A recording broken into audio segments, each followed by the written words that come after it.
भैया पिछली क्लास में मैंने आप सभी लोगों को क्लास 12 की फिजिक्स विषय के अंतर्गत अध्याय नंबर 7 जिसका नाम है प्रत्यावर्ती धारा, इस प्रत्यावर्ती धारा चैप्टर की शुरुआत की थी। और इस चैप्टर में मैंने आप सभी लोगों को एक कुंडली के सिरों के मध्य उत्पन्न प्रेरित विद्युत वाहक बल का व्यंजक ज्ञात करना बताया था। और प्रेरित विद्युत वाहक बल के व्यंजक की मदद से मैंने आप लोगों को प्रत्यावर्ती उल्टता का समीकरण भी ज्ञात करना बताया था। V बराबर V naught sine omega T आया था। और प्रत्यावर्ती धारा का समीकरण भी ज्ञात करना बताया था, I बराबर I not sine omega T. ठीक है, अब मेरी बात को ध्यान समझिएगा। उसी क्रम में हम लोग आगे बढ़ेंगे और आगे बढ़ते हुए आज ये सीखेंगे कि प्रत्यावर्ती वोल्टेज क्या होता है, प्रत्यावर्ती धारा क्या होती है, प्रत्यावर्ती वोल्टेज का समय के साथ ग्राफ कैसे खींचा जाता है, और प्रत्यावर्ती धारा का समय के साथ ग्राफ कैसे खींचा जाता है या ग्राफ क्या होता है। क्योंकि अगर आप ग्राफ खींचना जान गए तो इस चैप्टर की समझ लीजिए आप नींव पकड़ लिए, नींव को समझ चुके हैं। और जब नींव मजबूत रहेगी तो इमारत कितना मजबूत रहेगा आप समझ सकते हैं। ठीक, तो नींव का मजबूत होना बहुत जरूरी है। तो यहाँ पर आप सभी लोगों को बहुत ही इंपॉर्टेंट बात बताने जा रहे हैं कि प्रत्यावर्ती वोल्टेज क्या होता है, प्रत्यावर्ती वोल्टेज का समय के साथ ग्राफ कैसे खींचा जाता है। एकदम आसान वे में आपको एकदम यूनिक क्लास में यहाँ पर प्रोवाइड करने जा रहा हूँ, ध्यान से समझिएगा। तो अभी जैसे यहाँ पर मैंने परिभाषा लिख दिया कि प्रत्यावर्ती वोल्टेज क्या होता है, तो आपके सामने हमने लिख दिया कि ऐसे वोल्टेज को जिसका परिमाण और दिशा समय के साथ बदलता रहता है, परिवर्तित होता रहता है, और एक निश्चित समय के पश्चात पुनः उसी परिमाण के साथ और उसी दिशा में उसकी क्या होती है, पुनरावृत्ति होती है। और ऐसे वोल्टेज को हम लोग प्रत्यावर्ती वोल्टेज कहते हैं। अब ये बात मैंने ऐसे बोल दिया तो क्या आपको समझ में आई होगी?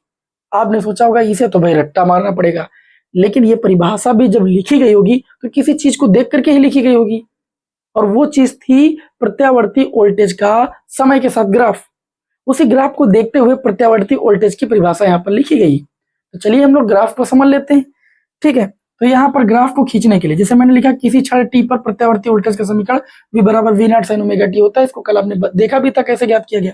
अब इसी वोल्टेज के समीकरण की मदद से हम V और T के बीच ग्राफ खींचेंगे। तो इसके लिए T और V के बीच पहले हम लोग सारणी बनाएंगे और कुछ T के निश्चित मानों के लिए V के मानों को प्राप्त करेंगे। देखिए भाई कैसे, एक कॉलम हो जाएगा T का मतलब समय का, और एक हो जाएगा V मतलब इसकी वैल्यू निकालेंगे। बात आई समझ में? तो T का एक मान लेंगे हम 0। ठीक, उसके बाद T/4, फिर 2T/4 करेंगे तो T/2 आ जाएगा, फिर 3T/4 करेंगे, फिर 4T/4 करेंगे तो T आ जाएगा। ठीक है, फिर 5T/4 करेंगे, फिर 6T/4 करेंगे तो 3T/2 आ जाएगा, फिर 7T/4 करेंगे और फिर 8T/4 करेंगे तो 2T आ जाएगा। जहां कैपिटल T क्या होता है, आवर्तकाल होता है। इन निश्चित मानों के लिए हम सभी लोग वोल्टता यानी V का मान फाइंड करेंगे, फिर इस समय और वोल्टता के बीच ग्राफ को खींचेंगे और उस फिर ग्राफ को देखते हुए ये परिभाषा समझेंगे, तब आपको समझ में आ जाएगी। देखिए अब यहां पर हम लोग करेंगे क्या, देखिए V का मान फाइंड करना है T बराबर 0 पर इसी समीकरण से। पहले आपको बता दें जो ओमेगा है इसको यहाँ पर हम बोलते हैं कोणीय वेग, कक्षा 11 में भी पढ़ा था। और कोणीय वेग बराबर होता है 2π/कैपिटल T। कोणीय वेग ओमेगा बराबर कितना होता है 2π/कैपिटल T, जहाँ कैपिटल T होता है आवर्तकाल। एक चक्र के दौरान, एक पूर्ण चक्र के दौरान लगे समय को आवर्तकाल कहते हैं, ये भी बात आप जानते हैं। अभी ये भी जान जाएंगे कि प्रत्यावर्ती वोल्टेज या धारा में एक पूर्ण चक्र क्या होता है। ठीक है, अब देखिए यहाँ पर, तो यहाँ पर जब इस समीकरण में वैल्यू रखेंगे तो V बराबर हो जाएगा V नॉट साइन, इस ओमेगा के स्थान पर लिखा जा सकता है 2π/कैपिटल T इंटू में स्मॉल t। कोई समस्या? तो जब हम पहली वैल्यू रखेंगे V बराबर V नॉट साइन 2π/कैपिटल T इंटू में स्मॉल t। अब स्मॉल t की वैल्यू कितनी रखेंगे, सबसे पहले 0 रखेंगे, तो ये पूरी वैल्यू 0 हो जाएगी। साइन 0 का मतलब 0, तो V वैल्यू बराबर कितना आ जाएगा 0। भाई ये 2π/t का गुणा 0 से होगा तो ये साइन 0 हो जाएगा। साइन 0 की वैल्यू 0, 0 का मल्टीप्लाई V नॉट से करेंगे तो 0 आ जाएगा। तो V की वैल्यू कितनी आ गई 0। दूसरे नंबर पर आ जाइए, V बराबर V नॉट साइन 2π/कैपिटल T इंटू में, अब स्मॉल t की वैल्यू कितनी रखना है, देखिए T बराबर 0 पर V की वैल्यू 0, T/4 रखेंगे यहाँ पर। जब T/4 रखेंगे T से T कैंसिल, 2 दूनी 4, ये साइन π/2 आ जाएगा। साइन π/2 का मतलब साइन 90, साइन 90 की वैल्यू कितनी होती है 1, 1 का मल्टीप्लाई होगा V नॉट से तो ये V नॉट मिलेगा। मतलब टी बराबर टी बाई 4 के लिए जो वी की वैल्यू मिलेगी वो कितनी मिलेगी, वी नॉट मिलेगी। इसी वी नॉट को हम लोग वोल्टेज का महत्तम मान या शिखर मान बोलते हैं। पता ही समझ में। चलिए भाई आगे देखते हैं टी बाई 2 के लिए। जब टी बाई 2 के लिए वैल्यू फाइंड करेंगे तो वी बराबर हो जाएगा V naught sine 2 pi by capital T into में स्मॉल टी के स्थान पर रखेंगे अब टी बाई 2, टी से टी कैंसिल, 2 से 2 कैंसिल, साइन पाई बचेगा, साइन पाई की वैल्यू 0 होती और 0 का मल्टीप्लाई वी नॉट से करेंगे तो कितना मिलेगा, 0 मिलेगा। फिर इसी तरीके से हम सभी लोग 3t/4 पर निकालेंगे तो v बराबर हो जाएगा V naught sine 2 pi by capital T into में, अब स्मॉल टी के स्थान पर लेंगे हम 3t/4, टी से टी कैंसिल, 2 दूनी 4, तो ये आपका आ जाएगा V naught sine 3 pi by 2, कितना बचेगा भाई, 2 दूनी 4, 3 पाई बाई 2, 3 पाई बाई 2, इसका मतलब 9 1 27 270 हो जाएगा। और साइन 270 की वैल्यू कितनी होती है, -1 होती है, और -1 का मल्टीप्लाई वी नॉट से करोगे तो वी की वैल्यू कितनी आ जाएगी, -वी नॉट आ जाएगी। अब यहाँ तक मैंने आपको समझा तो ये -वी नॉट आया। अब आपको एक बात समझ में आ गई होगी कि आगे के मानों में देखिए पहले 0 मिला, फिर प्लस वी नॉट मिला, फिर 0 मिला, फिर -वी नॉट मिला, फिर आपको 0 मिलेगा, फिर आपको कितना मिलेगा भाई, प्लस वी नॉट मिलेगा, फिर आपको 0 मिलेगा, -वी नॉट मिलेगा, फिर आपको 0 मिलेगा। इस तरीके से आप वैल्यू रख रख कर निकालेंगे तो यही मान आपको प्राप्त होंगे। तो कुछ समय के निश्चित मानों के लिए हम सभी लोगों ने v की वैल्यू फाइंड की, t के कुछ निश्चित मानों के लिए हम सभी लोगों ने किसकी वैल्यू फाइंड की, v की वैल्यू फाइंड की, यानी उल्टता की वैल्यू फाइंड की। अब समय और उल्टता के बीच इन मानों की मदद से हम लोग ग्राफ खींच सकते हैं, जिसे हम सभी लोग समय वोल्टेज या समय प्रत्यावर्ती वोल्टेज ग्राफ के नाम से भी जानते हैं। अब ग्राफ खींचने के लिए इतनी बुद्धि का प्रयोग कीजिएगा कि v के मान हमको मिल रहे हैं प्लस और माइनस दोनों, और प्लस माइनस डायरेक्शन को हम लोग ऐसे दिखा सकते हैं, भाई ऊपर जाएंगे तो प्लस, इसके बीच से एक लाइन खींचेंगे ये वाली, ये समय को व्यक्त करेगी। क्यों, क्योंकि समय के तो एक निश्चित मान है आपके सामने। ठीक, अभी लाइन थोड़ा तिरछा का इसको सीधा कर देते हैं।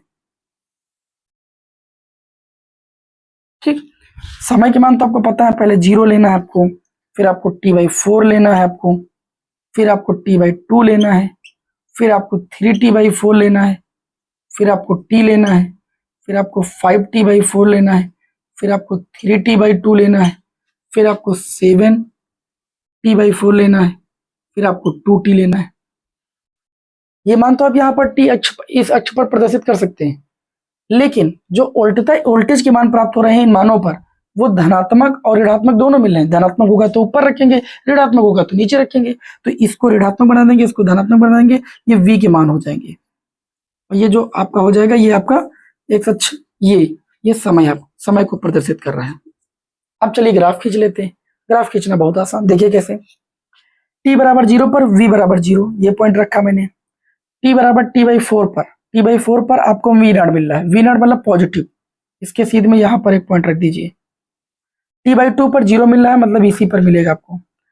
3t/4 पर -वी नॉट मिल रहा है, तो इसके सीध में नीचे आ जाइए और यहाँ पर आप बिंदी रख दीजिए। बात समझ आ गई? क्यों, क्योंकि निगेटिव मिल रहा है ना, निगेटिव का मतलब वी नॉट नीचे। उसके बाद टी पॉइंट पर आपको 0 मिल रहा है, मतलब यहीं पर पॉइंट रख दीजिए। 5t/4 पर अगर बात करें तो 5t/4 पर आपको वी नॉट मिल रहा है, मतलब ऊपर जाना है, जैसे सीध में रखा था वैसे रख दीजिए। फिर 5t के बाद 3t/2 पर आ जाइए, 3t/2 पर 0 मिल रहा है, यानी मतलब यहाँ पर बिंदु रख दीजिए। फिर 7t/4 पर आ जाइए तो -वी नॉट मिल रहा है, इसके सीध में आप माइनस का वी नॉट यहाँ पर होगा। फिर 2t पर 0 मिल रहा है, मतलब ये पॉइंट हो जाएगा। अब इन पॉइंटों को खींचते हुए आपको ग्राफ बनाना है। अब आप सोच रहे होंगे सर जी कर्व ही क्यों खींच रहे हैं, क्या मैं त्रिभुज ऐसे नहीं बना सकता हूँ? वो ग्राफ हम नहीं बना सकते क्योंकि यहाँ पर आप लोग साइन की वैल्यू फाइंड किए, इन मानों के लिए साइन की वैल्यू फाइंड किए। साइन का जो कर्व होता है वो मतलब कर्व इस वक्राकार ऐसे होता है। इन पॉइंटों को खींचते हुए हम ऐसा ही ग्राफ खींचेंगे, वैसा नहीं खींच सकते। देख सकते हैं आप, ये जो ग्राफ बना है इसी को हम लोग बोलते हैं समय प्रत्यावर्ती वोल्टेज ग्राफ या समय वोल्टेज ग्राफ। इस ग्राफ को क्या नाम से जानते हैं? इस ग्राफ को हम लोग जानते हैं समय वोल्टेज ग्राफ के नाम से।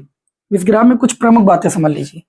जो ये मान होता है, ये मान, ये उल्टता का ग्राफ है, तो ये जो मान होता है ये प्रत्यावर्ती उल्टता का शिखर मान कहलाता है, वी नॉट। ठीक है, ये प्रत्यावर्ती उल्टता का शिखर मान होता है, ये भी शिखर मान होता है, बस ये नेगेटिव डायरेक्शन में होता है। तो यहां से लेकर के यहां तक ये इसका होता है पूर्ण चक्र। तो यहां से यहां तक आपका हो गया एक पूर्ण चक्र। तो एक पूर्ण चक्र के दौरान वोल्टेज का 2 बार मान अधिकतम होता है, आप देख सकते हैं। और 2 बार आपका मान 0 होता है। ये बात समझ में कि नहीं समझ में? तो एक पूर्ण चक्र के लिए वोल्टेज का 2 बार मान अधिकतम होता है और 2 बार मान 0 होता है। इस बात को भी आप याद रखिएगा, अभी आगे काम आएगी। तो इसी ग्राफ को देखते हुए प्रत्यावर्ती वोल्टेज की परिभाषा दी गई, क्योंकि ये प्रत्यावर्ती वोल्टेज का इस समय के साथ ग्राफ है, तो परिभाषा दे दी गई कि ऐसे वोल्टेज को जिसका परिमाण भी देख सकते हो, एक बार धन दिशा में, फिर ऋण दिशा में, फिर धन दिशा में, फिर ऋण दिशा में, आप देख सकते हैं चीज। तो जिसका परिमाण और फिर दिशा, दिशा भी तो बदल रही, परिमाण भी बदल रहा है और दिशा भी बदल रही। तो जिसका परिमाण और दिशा किसके साथ, समय के साथ बदलते हैं, तो एक निश्चित समय के बाद, निश्चित समय का मतलब मान लीजिए यहां से यहां तक की टी तक, और ये एक निश्चित समय हो गया। इस निश्चित समय के बाद फिर वैसे ही पुनरावृत्ति हो रही, जैसे यहां से यहां तक हुई थी वैसे ही फिर पुनरावृत्ति हो रही, आगे भी ऐसे ही होगी। तो एक निश्चित समय के बाद उसी दिशा में उसी परिमाण के साथ फिर पुनरावृत्ति होती है। तो ऐसे वोल्टेज को हम लोग क्या कहते हैं भैया, प्रत्यावर्ती वोल्टेज कहते हैं। अब आपको ये बात समझ आ गई होगी कि ये जो ग्राफ है इसकी मदद से ही ये परिभाषा लिखी गई। ये ग्राफ ही खींचना सभी को नहीं पता होता है, तो परिभाषा कहां से समझ पाएंगे, रटेंगे ही। तो ये ग्राफ ही बताता है कि ऐसा वोल्टेज जिसका परिमाण और दिशा समय के साथ परिवर्तित हो और एक निश्चित समय के बाद उसी दिशा उसी परिमाण के साथ एक उसी की क्या हो, पुनरावृत्ति हो, उसी परिमाण और दिशा के साथ उसकी पुनः एक निश्चित समय के बाद पुनरावृत्ति हो। तो ऐसे वोल्टेज को हम लोग कहते हैं प्रत्यावर्ती वोल्टेज। बात समझ में आ गई। और प्रत्यावर्ती वोल्टेज का समीकरण क्या होता है, V बराबर V naught sine omega T, जहां V नॉट क्या होता है, ये वोल्टेज का शिखर मान होता है। प्रत्यावर्ती वोल्टेज का शिखर मान बोलिए या महत्तम मान बोलिए, लिख लीजिएगा आप सभी लोग। और जो ओमेगा होता है इसे कोणीय वेग बोलते हैं, ये 2 पाई बाई कैपिटल टी के बराबर होता है। बात समझ में कि नहीं समझ में? तो यहाँ पर आपको बताया मैंने कि ओमेगा बराबर कितना होता है, 2 पाई बाई कैपिटल टी। यह जो कैपिटल टी होता है इसे कहते हैं आवर्तकाल। क्या कहते हैं भाई, आवर्तकाल। अभी इसकी भी परिभाषा बताएंगे, ठीक, वी नॉट और आई नॉट की भी परिभाषा बताएंगे। प्रत्यावर्ती वोल्टेज और धारा से संबंधित कुछ परिभाषाओं में इन सब चीजों के बारे में अभी इसके बाद ही हम लोग जानेंगे। तो ये प्रत्यावर्ती वोल्टेज का ग्राफ खींचना सभी को आ गया, इसकी परिभाषा भी समझ में आ गई। अब आप लोग इसके बाद हेडिंग डालेंगे प्रत्यावर्ती धारा। क्या हेडिंग डालेंगे, प्रत्यावर्ती धारा। और सेम ऐसे ही प्रत्यावर्ती धारा का भी समीकरण बनेगा। क्यों बनेगा मैं आपको बता दूं। देखिए प्रत्यावर्ती धारा का समीकरण ऐसे क्यों बनेगा, क्या परिभाषा लिखेंगे, इसका पहले स्क्रीनशॉट लीजिए। ले लिया आप लोगों ने। अब चलिए आपको दिखाते हैं, हम इसको यहां पर रफ कर देते हैं इतना, ठीक। ये ग्राफ प्रत्यावर्ती धारा का भी ऐसे ही बनेगा। क्यों, देखिए परिभाषा में इतना चेंजेस होता है बस। प्रत्यावर्ती वोल्टेज को आप यहां पर रफ कर दीजिए, वोल्टेज को यहां से रफ कर दीजिए, परिभाषा सेम रहेगी, ठीक। और यहां पर आप हेडिंग लगाएंगे प्रत्यावर्ती धारा। आपको इस तरीके से ये भी पता चल जाएगा कि कुछ बदला नहीं। तो आप लिखेंगे ऐसी धारा। क्या लिखेंगे, ऐसी धारा। ऐसी धारा को भी लिख सकते हैं, कोई दिक्कत वाली बात नहीं। ऐसी धारा को जिसका परिमाण व दिशा समय के साथ साथ बदलती है, ठीक है। जिसका परिमाण व दिशा समय के साथ साथ बदलती रहती है, बदलती रहती है, एक शब्द लिख लीजिएगा यहाँ पर, है ना, रहती है, तथा एक निश्चित समय के पश्चात उसी दिशा में उसी परिमाण के साथ उसकी पुनरावृत्ति होती है। और ये क्या कहलाती है, प्रत्यावर्ती धारा कहते हैं, या प्रत्यावर्ती धारा कहलाती है, ठीक। और किसी क्षण टी समय पर प्रत्यावर्ती जो धारा का समीकरण होता है वो आपका भी बिल्कुल ऐसे ही होता है। प्रत्यावर्ती धारा I बराबर I naught sine omega T. ये समीकरण भी कल वाले डेरिवेशन में मैंने बताया था कि कैसे आता है। जैसे E बराबर E naught sine omega T से हमने V बराबर V naught sine omega T निकाला, उसी तरीके से हमने I बराबर I naught sine omega T भी ज्ञात किया था, ठीक। कल की क्लास आपने देखा होगा तो समझ में बात आई गई होगी। अब बिल्कुल वैसे ही समीकरण है, ठीक है। तो जब हम लोग टी के यही मान रखेंगे, ऐसे मान रखेंगे, तो क्या होगा, हमको I के मान प्राप्त होंगे। और I के कौन से मान प्राप्त होंगे, देखिए टी बराबर 0 पर निकालेंगे 0 प्राप्त होगा, टी बराबर T/4 पर निकालेंगे तो हमको यहाँ पर V नॉट की जगह क्या मिलेगा, धारा का महत्तम मान मिलेगा, क्योंकि अब यहाँ I हो गया ना। फिर यहाँ पर इसी तरीके से माइनस आई नॉट मिलेगा, और यहाँ पर कितना मिलेगा, प्लस आई नॉट मिलेगा, और फिर यहाँ कितना मिलेगा, माइनस आई नॉट मिलेगा, ठीक।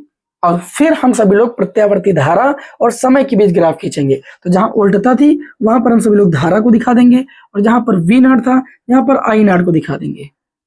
बात समझ आ गई। अब ये आपका हो जाएगा समय वोल्टेज ग्राफ, नहीं समय धारा ग्राफ।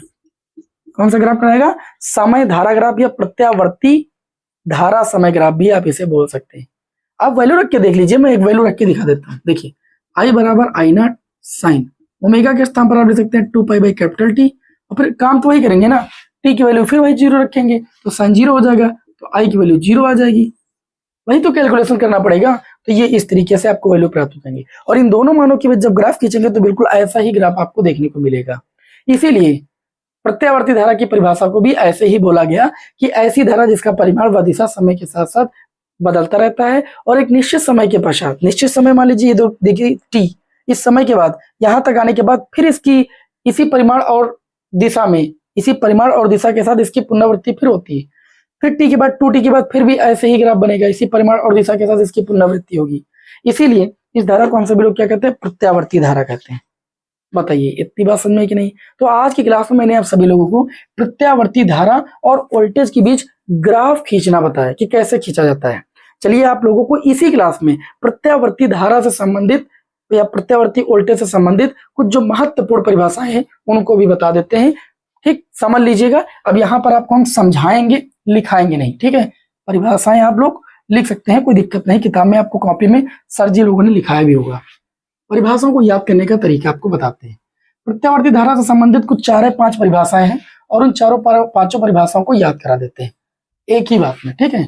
फिर अगले लेक्चर में आपको हम प्रत्यावर्ती धारा का औसत मान, वर्ग माध्य मूल मान, इन क्लासों के लेक्चर आपको प्रोवाइड करेंगे। तो आप अगली हेडिंग लगा लेंगे, कौन सी हेडिंग अगली लगा लेंगे, अगली हेडिंग आप लगा लेंगे प्रत्यावर्ती उल्टता। अगली हेडिंग हो जाएगी प्रत्यावर्ती उल्टता तथा धारा से संबंधित परिभाषाएं। 4-5 परिभाषाएं जो बहुत इंपॉर्टेंट, यही आपको समझना है। प्रत्यावर्ती वोल्टेज उल्टता तथा धारा से संबंधित परिभाषाएं। पहली जो आपकी परिभाषा है वो आपकी है महत्तम मान, ठीक है, अथवा इसे हम सभी लोग कहते हैं शिखर मान,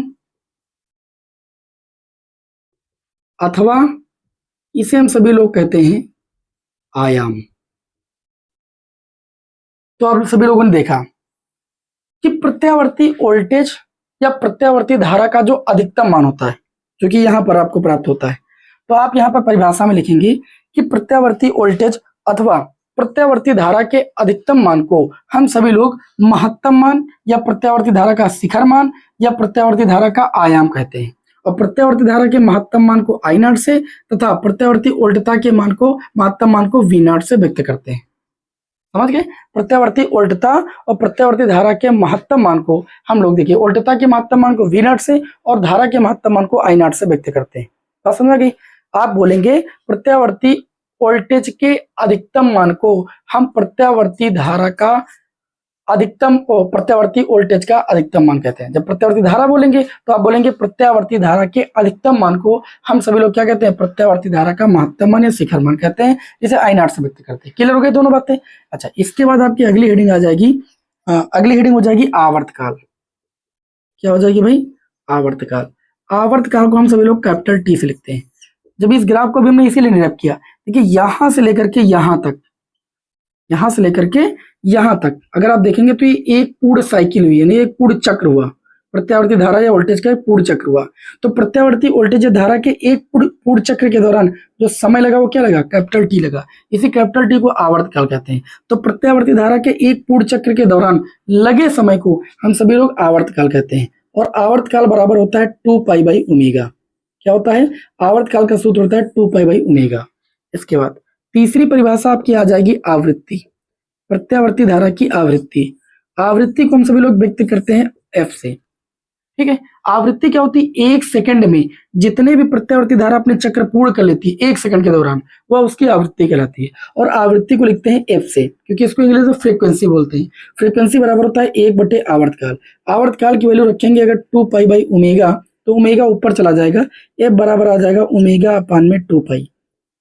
ये आवृत्ति का सूत्र हो गया। इसका मात्रक आपका होता है साइकिल प्रति सेकंड, साइकिल प्रति सेकंड या चक्र प्रति सेकंड भी आप बोल सकते हैं। चक्र प्रति सेकंड, क्योंकि साइकिल का मतलब क्या होता है, चक्र ही होता है। और या इसका मात्रक हर्ट्ज भी होता है। आवृत्ति का मात्रक आप सभी लोग जानते हैं हर्ट्ज भी होता है। हमारे घरों में जो एसी करंट आती है, प्रत्यावर्ती धारा आती है। घरों में प्रयुक्त धारा जो होती है, इसकी आवृत्ति, धारा की जो आवृत्ति होती है वो आपकी 50 हर्ट्ज होती है। कितनी होती है? 50 हर्ट्ज। अमेरिका वगैरह में 60 हर्ट्ज होती है। ठीक है, तो यहां पर आप सभी लोग समझ गए होंगे आवृत्ति क्या होती है। 1 सेकंड में प्रत्यावर्ती धारा जितने चक्र पूर्ण करती है वह उसकी आवृत्ति कहलाती है। आवृत्ति बराबर 1 बटे capital T value 2 pi by omega, omega ऊपर चला गया, F बराबर ओमेगा बाई 2 पाई। इसका मात्रक साइकिल प्रति सेकंड या चक्र प्रति सेकंड या हर्ट्ज होता है। और हमारे घरों में प्रयुक्त जो धारा होती है उसकी जो आवृत्ति होती है वो 50 हर्ट्ज होती है। इसलिए कहा जाता है कि 1 सेकंड में जो बल्ब है हमारे घर में वो 100 बार जलता है और 100 बार बुझता है। क्यों? क्योंकि यहाँ पर आप देखते हैं ना कि एक चक्र के दौरान धारा का मान क्या होता है? 2 बार अधिकतम और 2 बार न्यूनतम होता है। एक पूर्ण प्रत्यावर्ती धारा के एक पूर्ण चक्र के दौरान प्रत्यावर्ती धारा का मान 2 बार अधिकतम और 2 बार न्यूनतम होता है। इसी वजह से हमारे घरों में जो बल्ब होता है वो 1 सेकंड में 100 बार जलता है और 100 बार बुझता है। तो आप कहेंगे सर हमें दिखता क्यों नहीं? आपकी आंखें इतनी ज्यादा सुग्राही नहीं कि 1 सेकंड में कोई बल्ब 100 बार जले और 100 बार बुझे आप उसे देख जाएं। आप उसे देख ही नहीं पाएंगे क्योंकि आपकी आंखें इतना सुग्राही नहीं है। अच्छा, कभी अगर परीक्षण करना है तो कैमरे से आप 100 वाट के बल्ब को जलते हुए पहले उसका वीडियो शूट कीजिए और उसके बाद उसको स्लो मोशन में, सबसे स्लो मोशन में चला के देखिए, तो आपको हो सकता है थोड़ा सा ऐसे ऐसे दिखाई दे। तब समझ जाना कि 1 सेकंड में बल्ब 100 बार जलता है और 100 बार बुझता है। अच्छा, आगे अगर हम लोग बात करें तो अब हमारे पास 2 टॉपिक बचे। एक क्या बचा? तात्क्षणिक मान। एक बचा तात्क्षणिक मान और एक बचा कला। 2 परिभाषाएं, इनको भी समझा देते हैं। जो आपने यहाँ पर V बराबर उल्टता के समीकरण में V naught sine omega T पढ़ा और धारा के समीकरण में I बराबर I not sine omega T पढ़ा, तो मैं आपको एक चीज बता दूं, जो V और I है यही प्रत्यावर्ती उल्टता और धारा के तात्क्षणिक मान कहलाते हैं। प्रत्यावर्ती उल्टता समीकरण V बराबर V naught sine omega T और प्रत्यावर्ती धारा समीकरण I बराबर I not sine omega T में V और I को प्रत्यावर्ती उल्टता और धारा के तात्क्षणिक मान कहते हैं। ठीक, और कला की बात करें तो यहाँ पर जो प्रत्यावर्ती उल्टता या धारा के समीकरण में जो साइन है, ये साइन, ठीक, इस साइन का जो कोणांक है यानी जो कोण है ओमेगा टी, इसको हम सभी लोग कहते हैं कला। क्या कहते हैं? कला। तो आप सभी लोग परिभाषा में लिख सकते हैं कि प्रत्यावर्ती उल्टता समीकरण V बराबर V naught sine omega T और प्रत्यावर्ती धारा समीकरण I बराबर I not sine omega T में साइन के कोणांक को हम लोग क्या कहते हैं? उल्टता और धारा की कला कहते हैं। बात समझ में आ गई कि नहीं समझ में आ गई? तो इस तरीके से जो प्रत्यावर्ती उल्टता और धारा से संबंधित परिभाषाएं थी उनका भी मैंने यहाँ पर डिस्कशन कर दिया है और परिभाषाएं आपको सरल वे में याद भी हो गई होंगी। ठीक है, अब नेक्स्ट क्लास में आगे मिलेंगे इसके आगे वाले टॉपिक के साथ। आप सभी लोग चैनल पर नए हैं तो सब्सक्राइब जरूर कर लीजिए जिससे आगे की क्लासों का नोटिफिकेशन आपको मिलता रहे। चलिए मिलते हैं नेक्स्ट क्लास में। जय हिंद, वंदे मातरम।